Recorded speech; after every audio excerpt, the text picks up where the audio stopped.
I'm probably going to go for a 2-mile walk. 2-mile walk. Welcome to How to Be Friends with Dave and Shawn. Hi, Shawn. Hey, Dave. Oh, you are lounging. And for anyone watching this, please do enjoy the organized mess that is Shawn's workshop. It is beautiful. Behold our marketplace listings. Because you squeeze out the cash wherever you can. That's life. Actually, you got to live it. Piper, she was like, "Is Mama selling her clothes?" And I go, "Yeah. Yeah, she is." She goes, "Because we need money." And I go, "What?" She goes, "You and Cece both work, but we still need money." I was like, "Whoa, whoa, whoa, whoa, whoa. Mama's selling her clothes because she has extra clothes." Right. I'm like, please don't go talking to the rest of the family. Like, Mom and Dad are selling their clothes because we're poor. No, we're just getting rid of the extra clothes. Calm down. There is a difference between being poor and being broke. Right. When you're Yeah, go ahead. when you're poor, it's like you're just crawling around in the streets and stuff. When you're broke, I mean, you and I are broke all the time. Yeah, like, but if I was really that, I wouldn't be like, I don't know how to explain to Piper, like, honey, I wouldn't be selling your mom's clothes. I'd be pawning a gun. Like, Yeah. but you can't explain that to a 5-year-old. No. I haven't done this in a little while, real quick, but just real quick, today's sponsor is my efforts to try to improve my sleep. By using caffeine-free Diet Coke? Nice. I'm kind of ashamed of it, honestly. But it's worth mentioning a couple of things. For anyone out there pounding your caffeine every day, I'd like to make 2 points. Number one, Shawn, do you know what your daily recommended maximum of caffeine is? Like, isn't it supposed to be like 50 milligrams or something? It's 400 milligrams. Oh, shoot. That's a lot, dude. It sounds like a lot. Your average cup of coffee is like around 60. Right. So it sounds like you're not going to blow through it, right? But I mean, how much caffeine is in like a tall Red Bull, for example? I think those are like, aren't they close to like 110 or something? I have seen some as high as 270 milligrams of caffeine. Yeah, in that case, the caffeine isn't the worry for me. Sure, but if you're getting your 6-shot espresso and then later on you're getting a Red Bull, guess what? You've blown through your daily requirements. Yeah, so I drink black coffee. Uh-huh. Good for you. Not like espresso or anything like that, just black brew coffee. Mm-hmm. And I don't really drink soda, but today for some reason I had like the urge to get a Diet Coke. Mm-hmm. And I stopped to get the Diet Coke, and the little dispenser was all out of the diet options. So I ended up getting a regular Coke. And I was like, well, I guess that's my only option. I guess I could try it. And I came home and I laid down in bed because I felt sick. That's That's dude, good. it's too much sugar. You might as well eat a Yeah, donut. you might as yes. Um, so Shawn, you do a good job of explaining somewhat complicated things in a simple manner. Would you like to do a quick overview of what the hell a half-life is? Are we're talking about nuclear items? Nuclear, or it also applies to chemistry in this case. Okay. A half-life is the time it takes for an item to decay half its value. So, Right. if I have 10 of something, however long it takes to reduce to 5 Mm-hmm. would be its half-life. However, we have to follow that half-life. Now we're not cutting it down another 5, now we're cutting it down 2.5, that's a half-life. And then we go to 1.25, that's a half-life, and so on and so Mm-hmm. on and so on. So it's your diminishing returns. And there's a half-life on caffeine. There's a half-life on a lot of things that our body does not directly metabolize. Do you know what the half-life of caffeine is, Shawn? What? 6 hours. So it stays in your body for a while. It stays in your body a lot. If you in the morning hit your maximum of 400 milligrams of caffeine, right? At 6 hours, you still have 200 milligrams in your system? And at 12 hours, you've still got 100 milligrams in your system, and you wonder why you can't sleep and you wake up and you're dogging. Yeah, no, that makes sense. I mean, I usually stop drinking caffeine at about 4 o'clock in the afternoon. And keep in mind, like, my max is like 4 big cups of black coffee. Sure. And But, that's within your 400 limit, and that's right. good. Anyway, that's the community health help. Now, Shawn, I got to cover, I know it's a belabored point, but I got to cover a couple of things related to coronavirus. And the first is dogs at dog parks. Have you ever seen a dog at a park get a whiff of some other dog's poop? No. You've never watched that? No. You got to be making this up. You've never No. seen a dog sniffing another dog's poop. I've seen dogs sniffing poop. There would be no way for me to identify if it. I don't know. I don't. Maybe. And I'm just not aware of it. That's a, I I have. don't watch the dogs poop and then wait to see the reactions of other dogs. You probably should. It's kind of hilarious. Okay. Now, to follow the point, um, I have seen dogs find another dog's poop, give it a good whiff, and decide that there's something remarkable about that poop and that it's worth ingestion, Okay. and proceed to just chomp down on that poop. That's nasty, yo. That's Figuratively, we're all doing the same thing. Okay? We're all doing this. It is okay. I'm going to take this directly to fact checking. I'm kind of sick of fact checking, okay? Shawn, would you like to be would you like to interpret or extrapolate what dogs eating other dogs' poop has to do with fact checking? uh mm, I want to. Yeah, I'm sure it's just ingesting the same regurgitated crap, right? There's a lot of that. I mean, you feed me information and I feed that information to someone and they feed that information to somebody and nobody's actually checking whether it's shit or not. Right. Okay. We don't need fact checkers. Anyone out there who's listening to fact checkers, you're wrong. And that applies to anything. Because Fact Shawn, checkers. Nobody's fact checking the fact checkers? no, Who's I'm not watching The Watchmen? who's watching The Watchmen? No, in fact, what I'm referring to in this case is Shawn, you're a fact checker. Whoever's watching the show is a fact checker. I'm a fact checker. Okay? Yeah, except It's not hard. it's not, but people don't want to do it, so they'd rather rely on somebody else on TikTok to do it for them.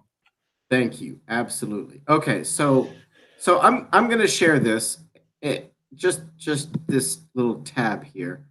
Okay. If you didn't hear, this last June, the CDC pulled one of their PCR tests for coronavirus. Right. Okay? Because it was being misinterpreted. Okay? Yes. And I'm using a fact. I'd heard people talking about this, and so I was doing my own research, and all that came up was fact checkers. Okay? And that's fine because this is really okay. So the CDC decides that they're not going to use this PCR test, excuse me, that they started in February 2020. Okay. It's saying, the fact checkers are saying that this test did not fail to differentiate between COVID-19 and influenza. Okay. Rather, they're adopting new tests that can check patients for both SARS-CoV-2 and influenza viruses. Okay. So, why are they separating the two? As far as what do you mean? So, if there was no fail in the test Right. to differentiate influenza, why do they need a new test for the two of them? I don't know. I wouldn't think you would need one. A new Here's a one. statement. Right. This is not due to the test failing or confusing SARS-2 coronavirus blah blah blah with influenza. However, in order to transition towards using a test that can facilitate the diagnosis of both viruses. So Okay. what the heck was the So test so picking I'm up before? so what they're saying is that the first test couldn't tell the difference between the standard influenza Mm-hmm. and SARS-CoV-2, right? Right. So what they say is they want a new test that will detect one of the two, but also identify which one it is. Correct. Because Okay. they obviously weren't doing that before. Right. So the first one wasn't capable of doing that. It was just like, you have the flu or COVID, Right. So, you have th- gas, or you're pregnant. Oh. right. So, obviously, everyone should be in favor of more accurate tests, but this is what I'm talking about eating bull crap, okay? Just the fact that if someone gives you a fact check, you can also ask questions of the fact check. You don't have to just be like, you don't have to do that stupid crap. Oh, someone said it, so it's all good. It's wonderful. Right. Yeah. No. Because people are not talking about the good stuff, okay? Uh, Let me get this pulled up. I think you and I might have talked about this a little bit offline. So I want the fans to be able to get it here too. Okay. Wrong one. Here we go. Share. Incorrect. Yes. Okay. So everyone's been talking about wanting to stop the super spreaders, okay? Events that cause a bunch of spreading and certain people that cause a bunch of the spreading. I was just talking to a patient about this today, Shawn. Okay, let's accept that there are certain people who spread the virus All right. rapidly. Okay. That's fair. Yes. So, if there are people who spread the virus rapidly, what's the Yes. opposite of that? People who spread the virus not rapidly. Right. So, this is all the way back from June of last year when we were trying to figure it out. So, according to mounting data, as little as 10 to 20% of people infected with SARS may be responsible for 80% of the transmission. Okay. On the flip side, a stunning 70% of infected people may not pass the virus to anyone. All right. There's good and bad to this.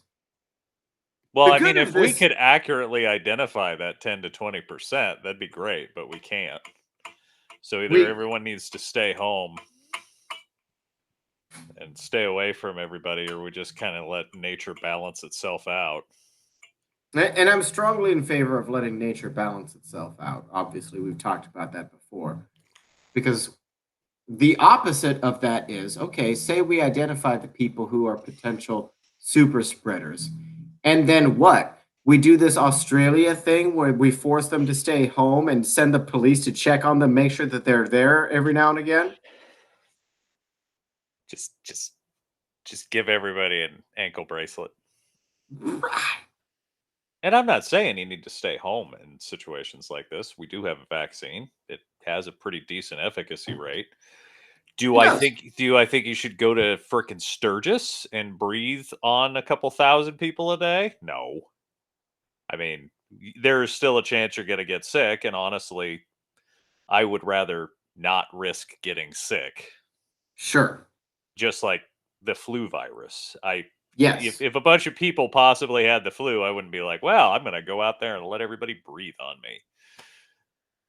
You're really hitting the point. I'm really encouraging people.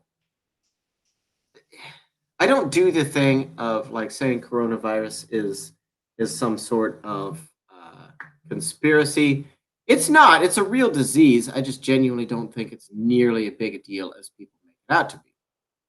Um, my purpose is for anyone listening is just to after we're 18 months into this garbage, and anyone who's still afraid at this point, I'm speaking directly to those people. If you're afraid, there's nothing to be afraid of anymore. Like you say, the vaccines work. Yeah, wasn't one recently CDC approved? Or Uh, FDA approved, approved? which doesn't mean a whole lot Which to doesn't mean me, anything. right? But the vaccines work. Therapeutics work. People don't talk about that.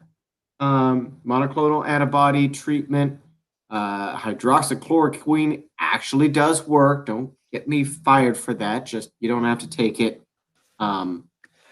preventatively. Diet, exercise, zinc, etc. They work.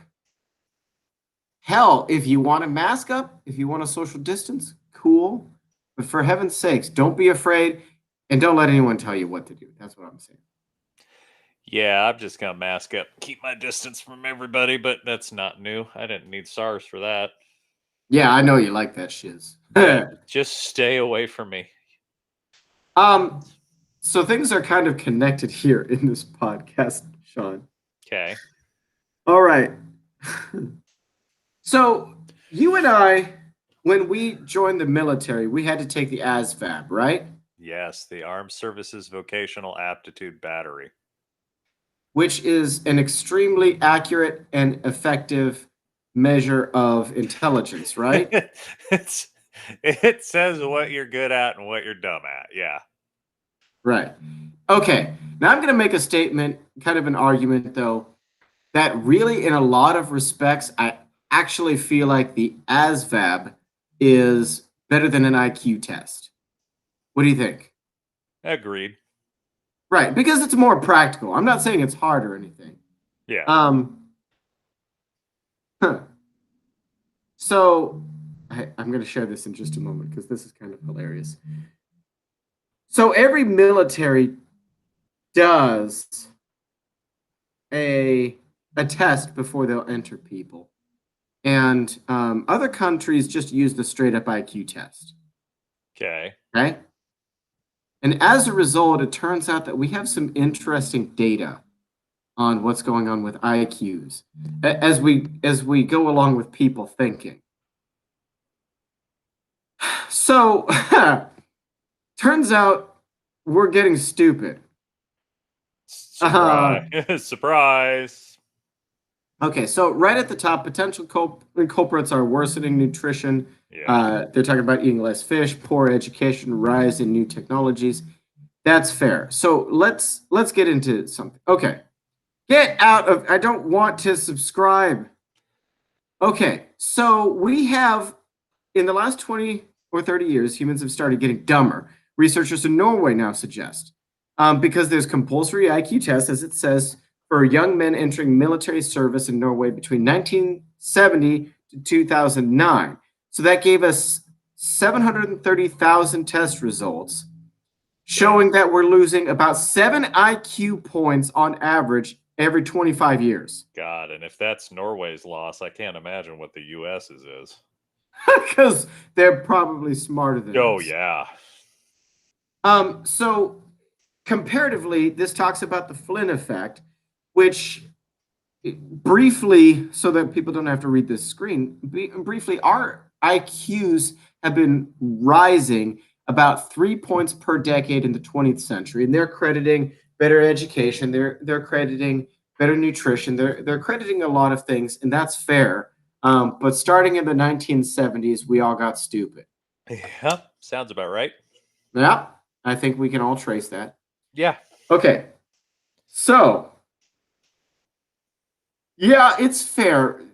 related to the 70s, we also started to see an increase of disease processes and um, allergic reactions to things. A lot of people like to point towards processed foods.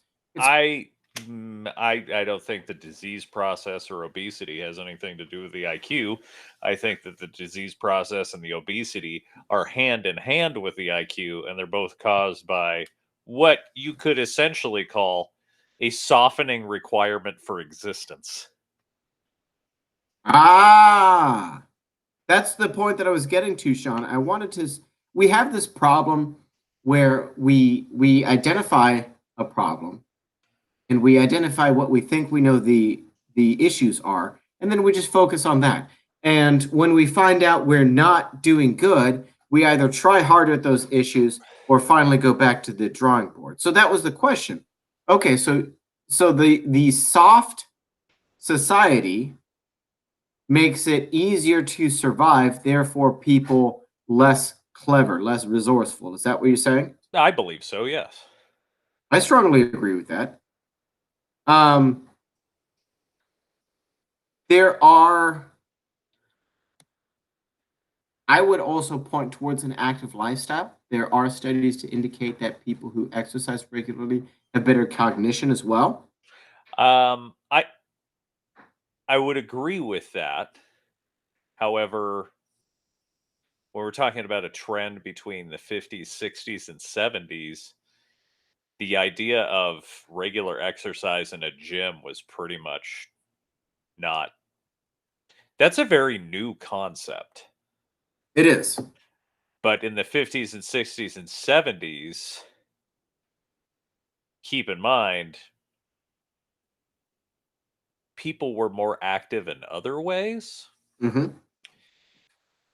And since the advent of computers and automation, we've really become less physically. There's less of a physical requirement of us, Hmm. right? So I think that IQ drop, even though it could be attached to a lack of physical fitness, that lack of physical fitness is a direct result of the softening of society. Oh, nice connection there. Okay. So I wanted to And tie this. hey man, I got that sweet squish. I get it. Yes. It's hard. Yes. It's really Yes. it can be hard once you get to the squish point. It is a struggle to get rid of the squish. It is. I I'm get working it. on it now. Also, Making progress. doesn't mean that I can't crack a book and learn something, Right. but I deal with people on a daily basis that honestly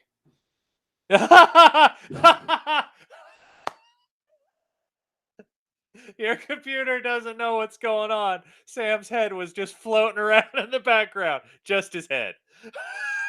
I just was this trying to just let this him head do. floating around in the background. It was great. It's a good transition to say that I'm going to come back to some of that stuff later, but just in the personal life of Dave, Sam is starting high school tomorrow. It's weird to be a parent of a son in high school. I'm excited for him. He's got a good head about him. He understands that high school is not the end all be all of life, unlike what a lot of people tend to think. Um, I he's paid not. I paid money to get out of high school a year early. That's how much I hated high school. That's fair.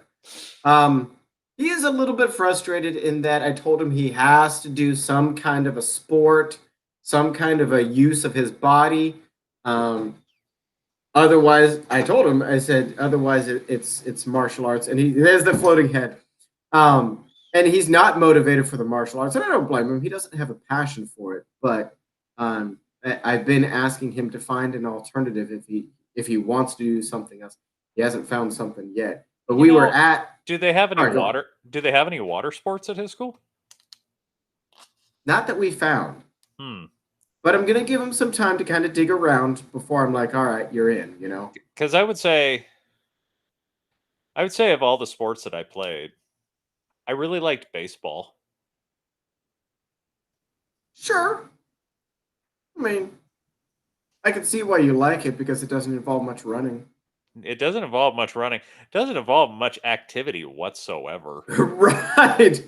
I've said it before, and I'll say it again. The only two people really working hard on a baseball team are the pitcher and the catcher. Golf was cool too. My high school had a golf team, but Yeah, I don't know about any of those sports where the best in the world can have a beer belly. yeah, I'm just saying if he's not motivated to play certain sports, maybe you should look into some of the weird ones. Yeah, so there we have it, Sam. You might want to look into some like golf or swimming or stuff. Or baseball. Or baseball. Weight training is one of your classes. That doesn't count. That's not going to get you out of martial arts. That I said it has to be extracurricular. Wait. He has weight training? He has weightlifting for a class, yeah. Then what the fuck is, sorry, language. What is the point of him doing a sport then? Why are you making why are you making him do a sport? How long ago did we have the episode when you were just ranting and raving about good parenting? Yeah, that's what I'm not judging you. I'm asking, why do you as a parent feel it necessary that he play a sport if he's taking weightlifting? I'm assuming it is for not less for the physical attribute, but more for the team building aspect of it. Yeah, you got to be able to. You've just got to get into an environment where you work with other people. You do the team building, etc. Okay. His weightlifting is just a class, and I'm frankly kind of frustrated that they just gave him that class because it's not the best thinky class and not the best for life application. Wait, they just gave it to him? It wasn't an elective? Yeah, it was like, here, you get to lift weights. Boy, what a lazy approach. Like, I think when you and I were in, what was it? Did we have 8 classes a day? 7, I think, yeah. Okay. And then like 5 of them were the mandatory ones you had to take. Right. And then you had 2 electives. Right. That's what I had. And if you went to school in Salt Lake City, one of the electives was Bible study. Bible study or Book of Mormon study? Book of Mormon study, I guess, technically. And I tried to join. And here's the great part, they wouldn't let me. Are you serious right now? Yep. They wouldn't let me because I was not LDS. Which, in hindsight, I don't think you can do that. Even if you can, you shouldn't. Yeah, because we want to spread the good word, but not to you, loser. Right. Oh God, your face disappeared. So, Don't be scared. So yeah, that astounds me. They gave that to him. I agree that it would be good for him to do a sport. I would say though, Uh-huh. I understand where you're coming from. Uh-huh. You might consider giving him the option of doing something like drama. Oh, we talked about that. Yeah. Actually, the school has a really nice theater. I told him I had a real good time in both drama and debate in high school. If those are options, Yeah, forensics sucks. Drama's fun. Forensics. They don't call it debate anymore. It's called forensics. Wow. Yeah. Do you remember stepping up to the podium with your 3x5 cards prepared to do battle? Oh yeah. Yeah. I actually, to this day, I still remember enjoying the fact that I was able to split our class on whether or not basically to go to war with China on human rights violations alone. I just remember saying et al. A lot. Et al. According to Darrison et al., 2000 died. Yeah. I'm going to die. Yeah, he has no motivation to do martial arts, and so I hope that motivates him to find something in high school. Yeah. But I also think that your approach is correct. Forcing your children to do shit just because I did it in high school, like, makes no sense. You should give your kids some semblance of choice, but at the same time, you have the responsibility to force him out of his comfort zone a little bit. Mm-hmm. Yeah, it's there's been a pattern that I've used with him and my wee kids whenever I could, in that realistically, we should give our children choices and illustrate that a good choice comes with a reward, a bad choice comes with a punishment, Right. and that's how life is going to treat you. Well, you give the children choices, and then when they make the wrong choice, you beat them. You know, just a little bit, just so no one can see. Okay, just real quick, because I'm actually kind of excited to get into. I did some shopping for you just today in preparation for this. So some like legit stuff, some fun stuff. um, but just real quick. Okay, one other thing that I want to talk about is part of the justification for freaking about coronavirus is that people are saying, "Oh, the hospitals are full. Ah, the ICUs are full." Ah. Okay, I've got a line on some information on the ground, obviously. Hospitals are always run tight because they're run as businesses. Okay. Yeah, a not full hospital isn't profitable. Right. And the number one thing that hospitals pull back on to save money is what? Intensive care. Labor. Stop it. It's the same for any business. It's the same. Labor is the biggest cost of any business. That's why When the you business, right. That's why when you're doing life-saving procedures, you always only do them long enough based on the person's race. oh shit. CPR can only go in excess of 30 minutes on a white person. We all know that. You're that's hilarious. But okay, so that being said, Do you know what I'm referencing? We were talking about it yesterday. what are we talking about? All of the episode the, Evil. yes, okay. Where I the missed girl that. came back from the dead. Anyways, go ahead with what you were saying. Evil's a great show. So there's room in the hospitals. Period. Hard stop. Okay. Yes. If there's a bunch of stuff coming in, they float people, and in this case, I'm talking about patients. They float patients to other floors. Right. So, for example, oncology may not have, they may not be full of cancer patients. You can float lower tiered ICU patients over there. There's plenty of room. Right. Okay. What there isn't is labor. There's always a shortage of nurses. There's always a shortage of CNAs. There's always a shortage of doctors. So, of course, now there's talk about pulling from some of our military resources, some of our National Guardsmen, reservists, etc., to go help out in the hospitals, which makes perfect sense because again, there's plenty of room. There's just not enough people, right? Right. Here's where it gets fun. If you told me to go do a nurse's job on E3 pay, I would rage quit the military. Valid. Sorry. But here's where we're getting into, because of course, if thousands of people were going on ventilators again, the news would be all over it, and they're not. So what are we doing for these coronavirus patients going into the ICU, Shawn? Making them comfortable. It's a big rotisserie. Billing the hell out of their insurance because we can.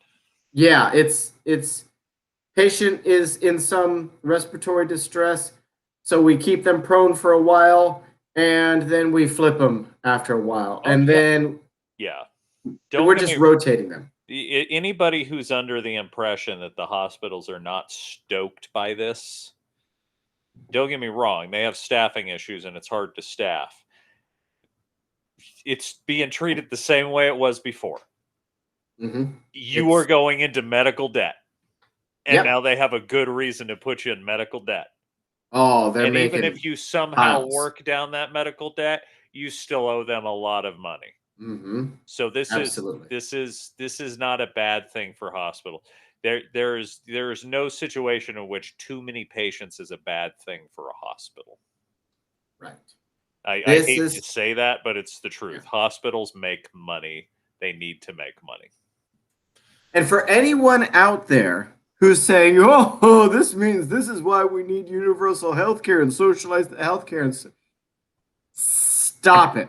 There's good and bad to everything. Yes, it's not good that all of the hospitals are for profit and so forth, but we get mad talent in our hospitals as a result of that.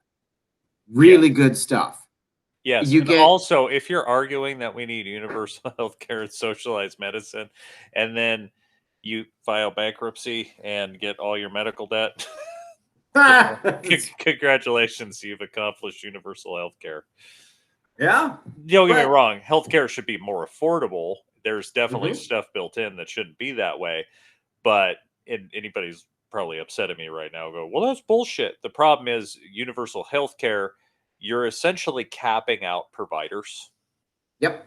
And when you cap out providers, you're going to get people who aren't motivated to do it anymore because they didn't go into medicine necessarily because they really want to help people. They went into medicine because they knew that the job where they cut open people was going to buy them a BMW.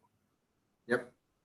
And we've talked about this before, so I'm just going to revisit one point real quick before I get into some fun stuff, which came from my sister, actually, whose spouse, my brother-in-law, I suppose, had a wonderful contracting gig in Russia because he works in livestock. He was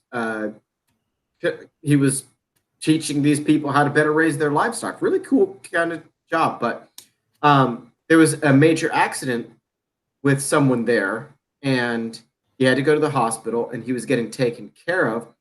And there was this thing where they went around gathering money from the employees for this person who was sick, not to pay his bills, but to bribe the doctors, Shawn. Right, to treat them properly. Right. Like, if you don't get some cheese together and hand the doctors like some lubricant, so to speak, they won't slide through. Wow, that's astounding. Yep. Yeah. Okay. On to some fun stuff. I did some shopping for you. You have 20 minutes. What do we got? Oh, shoot. We've been I'm tracking So- your time for you. What do you got? I appreciate that. Okay. Half of this is like something that I would buy for you right now. Because I think that this is exactly what you need. Minty? Why? Minty fresh ball spray. You're not stuck worrying about swampy conditions in your short. Why? I just use powder. Why would I? But Shawn, is the powder minty fresh and sprayable? I want nothing minty on my nuggets. That sounds painful. Cooling pepperminty scent, Shawn. Yeah, that's you that's want- just what I need to drop trout to go to the bathroom and have it smell like a candy dish at a PF Chang's. Usage tips: spray on balls. Like, do not Shake spray, well. avoid urethra. It doesn't say there, does it? No, it doesn't. They should put that on there. Avoid urethra. You don't want to get anything minty or pepperminty. 91% would recommend to a friend. How much does it cost for this? Oh, it's Because not I have terrible. just the dry spray, $6 for 3 yeah, ounces. $6. Yeah, and that's before you hit some discounts. I will say, when you put a big thing, like you poof the powder into your hand, right? You have two options to apply powder. Yeah. You can either do a headstand and have somebody like poof it onto you, or you have to dump all this stuff into your hand and essentially like slap it into place and hope that it goes where it's supposed to. So every time I use it, it is not only on my clothes, there is like a trail of powder in the bathroom from trying to put it on. So 100% serious. Yeah. I do like a spray. Yes. I did that, Shawn. I when I was chubbier and all the chafing from trying not to be chubby, I would do one of those rollovers, throw my legs up in the air. Yeah. Spread my legs out your back, and buff. Legs Yep. Poof, Yep. poof. Yeah. Okay. I got more stuff for you. What do you got? Okay, I want a little bit of an explanation about this. I cannot imagine a circumstance in a non-apocalyptic world where this would not get you in a mountain of trouble. Okay? Uh, so this is from the shop at BattleBox. I do not want to win a prize. I do not want to spin the wheel. Okay, I know all you can see is the picture. Can you tell what's going on with this? Is that an emergency handcuff key? Thank you. Wow, you are on target. Yes, this is the GTFO wrist strap with advanced handcuff key. Okay. Pull back on the projector. What? Emergency vehicle egress for. Oh, so you go and break the window. Right. That's the little knobby thing there. The little knobby thing, and the other thing's an emergency handcuff key. Okay. All right. A rational person would sell this product by saying that there is a risk that you could be restricted and in an emergency, such as if someone hits a police car and it goes off into the water or something. Right, yeah. However, in which case you would just use a center punch that costs $6. Right. Shawn, can you explain to me your thoughts about the scenario where someone has been detained, is sitting in the back of the police cruiser, and decides, this is uncomfortable. I'm going to go ahead and undo these handcuffs. Yeah, so can you explain what might happen? They sell these things as like, well, if you're a special forces operator and get detained, people have been carrying spare handcuff keys on them forever and a day. Usually you electrical tape them to the inside of your belt. Mm-hmm. So when he's placing the handcuff on your wrists and the backup handcuff key is where he's putting the handcuff, you don't expect him to go, wait a minute here. If you are detained illegally and you feel that you're going to escape from the handcuffs because you've detained illegally, instead of just waiting for it to go to court, there's a good chance your ass is going to get beat. Yes. I got to share this with you, and I'll just touch on this real briefly because I didn't prepare this for the podcast, but I just saw a video that was really good about, it was just showing how you have to do your job right. And this particular detective arrested the wrong person, the really wrong person. And this particular person, it was an interesting case because they were exceptionally calm about being falsely accused. I was amazed at how calm this guy was. Like, this detective was coming in from the position, we already have all the evidence. They had the wrong person, completely wrong person. They said, we already have all of the evidence to convict you. I'm not here to interview you about whether or not you're guilty or innocent. This interview is about whether or not this is a one-off thing or if you've done many crimes before. And the dude was super calm about it. And despite being super calm and super friendly and not giving anything away, just continuing to deny because he didn't actually do it, he was arrested. The next morning he was in court. It was tossed right out because there was no evidence. And he was afforded $43,000 settlement from the department. Right. And the two interviewing detectives were suspended and demoted. Okay. It was definitely a good day's work for being arrested.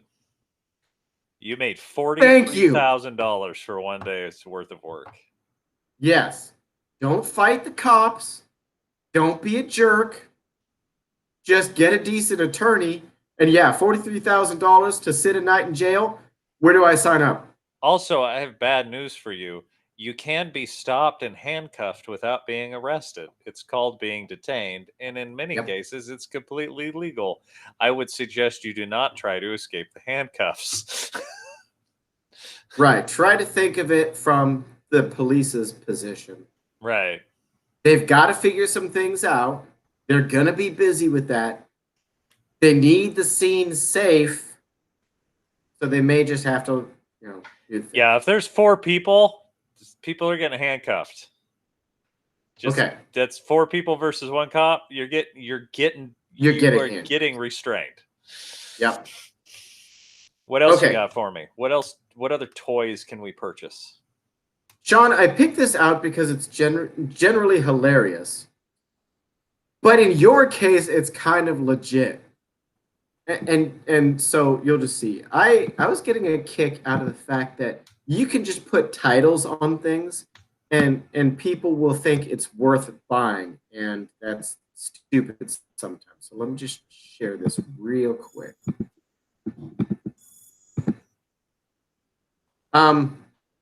Because apparently people still haven't learned that Danny Trejo's character in Desperado was a cartoon. That is so stupid. First of all, now, go on. Yeah.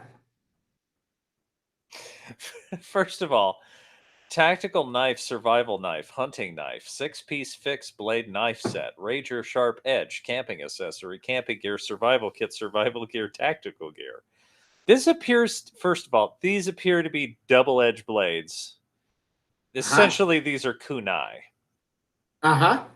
They are double-edged blades that go into a nylon sheath that wraps around your leg. So as soon as you put this in the sheath, it's going to cut the nylon. So we know that much. So that sheath's going to last no time. 2, how does it stay up on your leg? You're going to have a knee band, a calf band. You're correct. Because for those of you who don't know what Shawn's talking about, a good drop leg holster, a good drop leg anything has to attach to the belt too to keep it from sliding down. Right. So this is stupid. But what's amazing is this has a 4-star rating, 592 reviews. Right. Which means 592 people bought this and then felt it necessary to share with other people that they bought it. And liked it. At least 80% of them. Yeah. That is dumb. Let's circle back to the beginning. Yeah. Fact checking. Yes. If a product has every search word trigger possible in the title and has literally nothing to do with any of those things. No, this is like, I want to be Naruto. Correct. Yeah. Now, that's got that. Just dumb. I got that for you because, of course, you are ridiculous throwing knives, and I kind of hate it. Okay. I am under the impression that all of these knives and all of these air guns are kept solely in business by people with felony convictions who can't own handguns, and they try to be a real boy. Yes. And to that point, guys, seriously, 100%, a throwing knife is not effective self-defense. Okay. Yeah, you can throw a knife at someone, you stick it in them, they're going to have a real bad day. If that stops the fight, that person was not serious about fighting you. If you're going to if I'm not serious about fighting you, as soon as you pulled the knife, I was like, nope, okay. Right. Thank you. And if I'm serious about fighting you, as soon as you pull the knife, we're going to play knifey gunny. And of course, throwing knife versus gun knife. Guess who? Or gun knife. That's fine. Well, gun knife.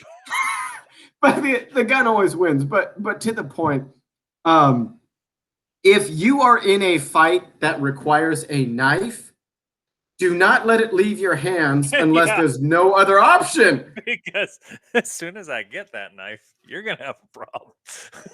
Correct. Okay. I've thrown my only weapon at you and stuck it in your shoulder. This last product is a good one to end on because I wish this for you and for everyone. I think that this is good, accurate marketing, and I would buy this for you right now. Ooh. Poop like a champion, healthy choice, ultra high fiber cereal. How 79% of your daily allowance of fiber in one serving. that is a lot of fiber. I'd eat that. Just for the epic BM that I could talk about after. It's incredibly expensive, but if you're stopped up, it might be worth it. Yeah, absolutely. Wow. How do you find these things? Do you just search on Amazon for weird keywords? Yeah, Shawn, I care about you. You're my best friend, and I want you to poop like a champion. Poop like a champion. I would buy that just to have it in the kitchen, like with all the other cereals. Like, do you want some Count Chocula? Some Poop Like a Champion? Some Lucky Charms? Wait, what was that last one? Count Chocula? I want to end on one point, just real quick. Good, because I'm doing my pee-pee dance. Oh, yeah. Well, okay. So the question is this, Shawn. Can you overdose on fiber? I would assume you could, just because if you don't have enough water in your system, you can't pass it, right? If you don't have enough water in your system, or if you're getting too much fiber and everything is just firing through too fast and you're not absorbing anything, right. People. It's the lower intestine slip and slide. As a big fan of fiber, let this work as an example. I don't care if it's fiber or pot or caffeine or anything. You can get too much of anything. Moderation, people. Moderation. Everything in moderation. All right. Our beautiful audience, Shawn has to go piss. I do. So, I gotta pee. This has been a great time. I appreciate you, Shawn. Have yourself an amazing night. You too, buddy. Bye. Bye. End the call. Click the button.